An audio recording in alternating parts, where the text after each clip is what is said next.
Hi friends, అందరు బాగున్నారా? నేను బాగున్నానండి. ఇవాళ వచ్చేసి నా వీడియో మా అమ్మ వాళ్ళ ఇంటికైతే వెళ్ళాను. మా అమ్మ వాళ్ళు మా నాన్న చైన్ మొత్తం బాగా చేపిస్తుండ్రు. అంటే ఏం జరిగిందంటే కొంచెం మా చైన్ పక్కన అయితే కొంచెం గుట్టలాగుంది.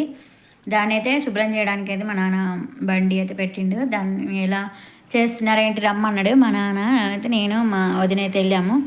మా అన్నయ్య అయితే కొంచెం అప్పుడు కరోనా వచ్చిన రోజుల్లో మా అన్నయ్యనైతే మేము నష్టపోయాము. అంటే ఆ దేవుడు తీసుకెళ్ళాడు. అందువల్ల నేను మా వదినకైతే అండగుంటున్నాను. నేను ఏదైనా ఎక్కడికి వెళ్ళినా నేనైతే తోడెళ్తాను. అందుకే మా అమ్మ వాళ్ళు మా వదిన అనమాట. అంటే ఆయన కోక్లింగ్ అంటే దాన్ని ఏమంటే బండి డ్రైవరు. అప్పుడు అన్నానికి వచ్చి మేము పోయేసరికి 12 అయింది. ఇక అప్పుడే భోజనానికి లేచిండి అందరం అన్నాలు తింటున్నాం. మా అమ్మ మాకు కూడా తెచ్చింది పప్పు మామిడికాయ పచ్చడి. ఇక అలా అయితే లంచ్ కంప్లీట్ చేస్తున్నాం. ఇక్కడ అయితే బండి మంచి సగం అయితే అయిపోయింది. అంటే మా నాన్న పొలం చేయలేక ఇక మా అన్నయ్య లేకుంటే బాధకి చైన్ కూడా తలుసుకోలేదు. అందువల్ల మొత్తం బీడు చేసేసారు. మనకి కౌలుకైతే ఇచ్చారు. వాళ్ళు కూడా ఏం పొలం చేయట్లేదు, కానీ కాకపోతే ఇక అవి గొడ్లు అవి మేపుతారు కదండి, అట్లా మేత కోసమే ఓన్లీ అట్లా బీడులాగా ఉంచారు. ఇలా అయితే నేను కంప్లీట్ అయిపోయింది. ఒక రోజు మొత్తం మేము అక్కడే చైన్ దగ్గరే ఉండిపోయాము. అక్కడ ఎట్లా ఉంటుంది ఏంది వాతావరణం అందరికీ తెలియదు కదా అని చూపిద్దామని వీడియో తీశాను. మా అమ్మ వాళ్ళ చైను దానికి పక్కన బావి కాడికి పోయి వదిన చూద్దా అని పిలిచింది నన్ను. అయితే ఇది కూడా మా బాబాయ్ వాళ్ళు ఏర్పాటు చేశారు. దీన్ని మందు కొట్టడానికి అయితే మందు పైపు ఇది. అసలు ఇది ఎట్లా చేస్తారో ఏందో నాకు కూడా తెలియదు. ఒకళ్ళు కొడితే చూద్దాం అనుకున్నా, కానీ వాళ్ళు వేరే పనిలో ఉండిపోయారు. ఇదైతే ఇట్లా ఉందండి, మీకు కూడా ఏమన్నా తెలుస్తుందేమో అని వీడియో అయితే తీశాను. దీని గురించి నాకైతే కంప్లీట్గా అసలు తెలియదు. మందు కొట్టేదని తెలుసు, ఇప్పుడే ఫస్ట్ టైం చూడడం కూడా భలే విచిత్రంగా ఉంది. అది కూడా అంటే అందులో డైరెక్ట్ మందు కలిపేసి అందులో పోసుకుంటారు. మరి డైరెక్ట్గా చేళ్ళకి పోద్దు తెలియదు. ఇది ఒకసారి ఎవరైనా కనుక్కొని అయితే వీడియో తీస్తాం మళ్ళీ ఒకసారి. దీని గురించి అయితే నాకు పర్టికులర్గా ఏం తెలియదు, అదే చెప్దాం అనుకున్నా. నెక్స్ట్ వచ్చేసి ఇదంతా మా పొలమే.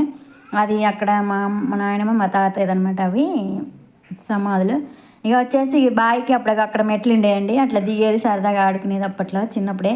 అంటే ఒక 10th క్లాసు 9th 10th చదువుతున్నామండి. అప్పుడు అట్లా దిగి ఎక్కేది.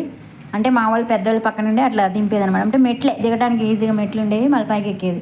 అలా అయితే సరదాగా గడిచిపోయేది. ఇక నెక్స్ట్ అయితే ఇక మా వదిన నేను ఇవంతా ఇక్కడ కొక్లింగ్ పని నడుస్తుందని ఇక మేమైతే మొత్తం చుట్టూ తిరిగి అయితే వచ్చేసాం. మొత్తం చుట్టూ తిరిగి కొంచెం మా బాబాయ్లకు మాకైతే చిన్న గొడవలు అయితే వస్తున్నాయండి.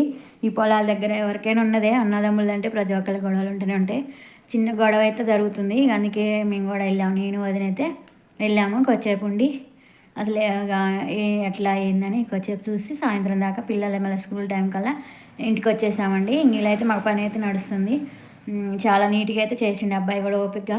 అందరూ అట్లా చేయలేరు, చాలా నీట్గా అయితే చేసిండు. ఇంకేం సంగతులండి, అందరూ ఏం చేస్తున్నారు? మనకి ఎన్ని బాధలు వచ్చినా ఎన్ని కష్టాలు వచ్చినా చాలా వరకు ఓపికగా ఉండాలండి. ఎందుకంటే నేను చాలా ఎదుర్కొన్నాము. మేమంటే మా అన్నయ్య లేకపోవడం వల్ల మేము చాలా అయితే ఎదుర్కొంటున్నాము.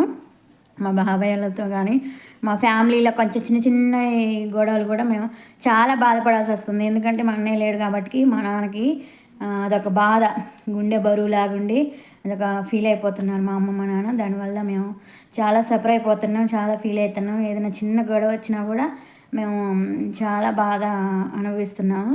అందువల్ల ఏది వచ్చినా మనకే ధైర్యం అండి. ఒక్కళ్ళ మీద ఆశ పడకూడదు. మరి వాళ్ళు ఉన్నారు అని మనం హామీగా ఉండాలి కానీ మరి పూర్తిగా తట్టుకోలేనంతగా అయితే ఉండొద్దండి. ఎందుకంటే మా అమ్మని చూస్తుంటే అర్థమవుతుంది.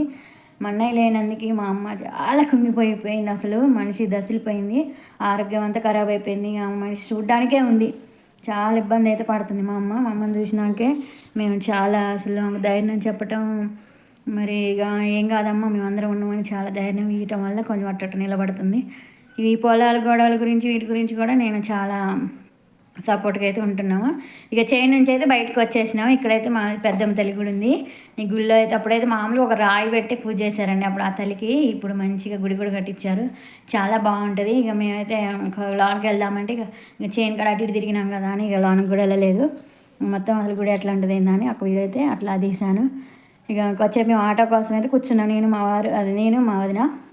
ఇక్కడ ఏందో చెట్టు విచిత్రంగా ఉందండి. ఈ చెట్టు పేరు మీకు ఎవరైనా తెలిసి ఉంటే కామెంట్ బాక్స్లో కామెంట్ చేయండి అండి ఒక్కసారి. నాకు అసలు ఈ చెట్టు పేరు ఎందుకు కూడా తెలియదు, దీన్ని ఏమంటారో కూడా తెలియదు. కానీ అసలు ఏదో గోరింటాకు ఉన్నట్టే ఉంది సేమ్. గోరింటాకు లాగానే ఉంది. Okay bye.